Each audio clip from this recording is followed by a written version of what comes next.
Bonjour Fabrice, c'est possible déjà d'avoir un état sur l'équipe, comment ça se passe au niveau médical? Bonjour, nous avons 2-3 joueuses qui sont en convalescence ou en soins cette semaine. Sinon, j'ai à disposition l'ensemble de l'effectif. Il y a un retour aussi de Joe chez Ginny qui revient de sa légère entorse à un genou depuis la Juve. Donc elle sera à disposition de l'effectif pour le match de Fleury demain. Et plus particulièrement Marie-Antoinette Katoto, vu qu'elle n'avait pas pu faire l'intégralité du match. Alors on n'a pas encore poussé, mais on a déjà fait tout ce qui est écho, on attend l'IRM et on essaye de prendre avec beaucoup de précision, faire le bon diagnostic et puis quand le médical m'aura donné le diagnostic, forcément je prendrai la décision pour demain. Bonjour Fabrice, vous avez des joueuses aussi qui ont été sélectionnées par leur équipe nationale comme Gronen, Romeo Letcher et Marie Herbst. Ouais. Donc comment vous redisposez votre équipe par rapport aux absentes? Pour le match, non, mais pour le match c'est bon. Pour le match de demain face à Fleury. Elles sont à disposition, non, elles sont là. Elles sont présentes, elles partiront que lundi. Que lundi. Ouais, même pour toutes les autres, au final, parce que j'en ai aussi chez les jeunes. Mais non, j'ai tout mon groupe, il n'y a personne d'indisponible pour une sélection. Sinon, vous allez affronter le FC Fleury, donc c'est votre ancien club. Vous avez travaillé pendant 3 ans en tant qu'entraîneur. Dans quel état d'esprit vous abordez ce match demain face à votre ancienne équipe?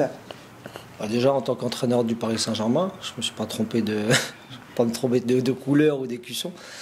Non, avec toujours cette envie de maintenir cette belle dynamique qu'on a entamée en championnat.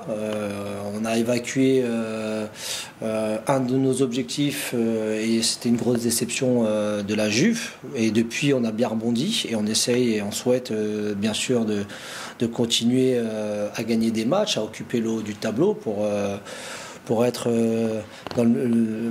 pour connaître le meilleur classement possible à la fin de la saison.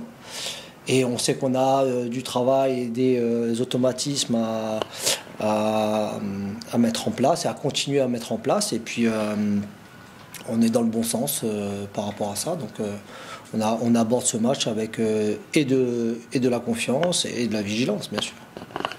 Bonjour coach, une question sur les gardiennes. Est-ce que vous allez conserver le système d'alternance que Jocelyn avait mis en place l'année dernière, ou est-ce que pourquoi vous changez autant entre Herbst et Kidrizenek? Tout simplement, nous avons à disposition 2 gardiennes de haut niveau avec 2 profils différents. Et des qualités différentes et avec l'échange en collaboration avec l'entraîneur des gardiens, Michael, nous échangeons régulièrement sur la meilleure solution à prendre. On sait que le futur s'inscrit avec Marie Herbst et on sait que Kate est une cadre de l'équipe et est capable aussi d'apporter son expérience et tout ce qui va avec sa personnalité. Et du coup, nous, on a des bonnes solutions. Bon, c'est pas aussi un hasard qu'on a la meilleure défense du championnat. C'est qu'on utilise bien nos options par rapport à ça. Et est-ce que ça va durer toute la saison? Ou est-ce que vous comptez pour l'instant continuer sur ce système de turnover et puis après ensuite vous allez avoir un choix défini durant la saison? Oui, dans l'idéal, ça serait que quelqu'un s'installe. En l'occurrence, Marie Herbst, qu'elle s'installe pour les 2, 3, 4 prochaines saisons. C'est pourquoi le club l'a recrutée. Kate est, je ne vais pas vous dire dans une forme d'intérim, mais c'est quand même celle qui est capable de lui donner les meilleurs conseils à ce poste au Paris Saint-Germain. Et on est très riche tout en tout en ayant aussi le rôle d'être numéro 1 à un moment donné parce qu'on sait ce qu'elle est capable d'apporter. Et puis je pense que c'est vraiment une collaboration qu'il faut... Saine. Oui, très saine, ça discute beaucoup, que ce soit l'une ou l'autre. On n'oublie pas Océane Toussaint et on n'oublie pas Alicia. C'est pour ça qu'elles ont un rôle d'exemplarité aussi par rapport à la formation et aux autres gardiennes qui travaillent avec elles pour les monter en qualité, en compétences et pour avoir 4 très bonnes gardiennes dans l'année. Et autre question, au niveau du système de jeu, c'est quoi que vous voulez vraiment mettre en place cette saison? Est-ce qu'il y a un système prédéfini, par exemple un 4-3-3, un 4-2-3-1? Est-ce qu'il y a vraiment un système que vous travaillez en particulier pendant tous les entraînements? Là, on a arrêté un système depuis le championnat à Montpellier en 4-3-3, même face à la Juve au match retour. On essaie de s'appuyer sur ça, parce que je sais que les joueurs ont aussi besoin de temps pour créer des automatismes et des repères à leur position. Donc, on essaie de faire bouger le moins possible. Maintenant, il y a aussi dans les paramètres les formes du moment, les complémentarités. Parce que j'ai un effectif de qualité et des joueuses qui ont des profils différents, selon aussi l'adversaire dans un paramètre à un poste ou une ligne, on est capable aussi de changer. Mais ça ne doit pas nous déséquilibrer plus que ça, puisque au Paris Saint-Germain, on a une culture et des joueuses de haut niveau et qui sont capables d'animer des systèmes ou des postes différents. La semaine dernière, c'était le premier clean sheet de Marie. On espère bien d'autres. Mais c'était aussi un match exceptionnel puisqu'on avait plus de 16 000 personnes qui étaient présents. Qu'est-ce que vous avez ressenti, vous, en tant qu'entraîneur, même si ce n'était pas les supporters parisiens, de voir un stade qui avait atteint la 5e meilleure affluence du championnat? Moi, je trouve que c'est un très bon signal que lance le FC Nantes et le public surtout, de répondre présent à son équipe féminine qui n'est pas forcément celle qui est la plus suivie en termes d'équipe première. On est plutôt sur les garçons. Jouer dans ce beau stade, pour certaines, que ce soit chez nous ou chez Nantes, c'était un événement, peut-être la première fois. C'est pour ça qu'il y a eu peut-être beaucoup aussi de déchets techniques par stress un peu ou manque d'habitude, mais il faut passer par là pour apprendre et pour appréhender le prochain événement qui se reproduira à ce niveau-là en termes d'affluence. Et je trouve que c'est très enrichissant, même si on aimerait voir le Paris Saint-Germain tout bien faire.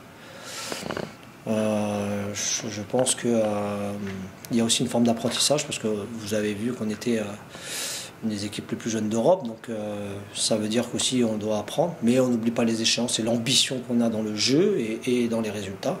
Et jouer dans ces stades, c'est ce qu'on aimerait jouer tous les week-ends avec autant d'influence. En parlant d'ambition, l'objectif du Paris Saint-Germain, c'était d'aller loin en Ligue des Champions. Elles ont été battues par la Juventus, elles n'ont pas pu accéder aux poules. Comment elles ont vécu cette défaite ?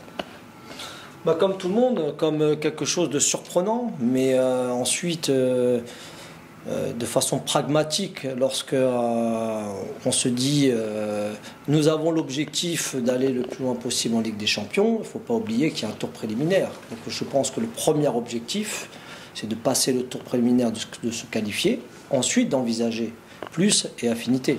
Et ça se construit forcément pendant des mois et des mois, parce que les bonnes formes des équipes en poule, en Ligue des Champions aujourd'hui, que ce soit chez les garçons, même chez les filles, n'a pas une réelle incidence sur le futur finaliste. Il y a des clubs qui auront des difficultés en poule et qui peuvent terminer en gagnant la Ligue des Champions, et on l'a vu sur plusieurs exemples.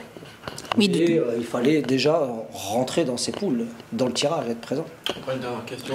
Oui, de toute façon, le format de cette Ligue des Champions, elle va changer l'année prochaine, donc il y aura plus d'équipes qualifiées. En parlant justement sur la Ligue des Champions, quel est votre avis sur le fait que lorsque vous finissez deuxième du championnat, vous devez quand même passer ces tours préliminaires, et que ce nouveau format va peut-être un petit peu rééquilibrer les gros clubs pour qu'il y ait plus de clubs qui participent dans cette compétition qui ont cette deuxième place? Déjà, je pense que le format la saison prochaine va changer, va évoluer. On va passer directement avec 2 places. Après, ce n'est pas les 2 plus gros clubs, ça doit être les 2 équipes qui méritent le plus et qui finissent premier ou deuxième. Donc moi, je trouve que c'est très intéressant et emballant pour toutes les équipes d'ouvrir un peu plus de potentiels qualifiés dans cette Ligue des Champions, voire peut-être même dans un futur avoir une Europa League aussi, pour que tout le monde puisse jouer des matchs de très haut niveau. Ça aura un impact très positif sur le niveau du championnat aussi. Et de là, ça va pousser vers le haut même les meilleures équipes ou les équipes qui ont l'habitude de remporter les titres ou la Champions League. Donc ça va élever le niveau.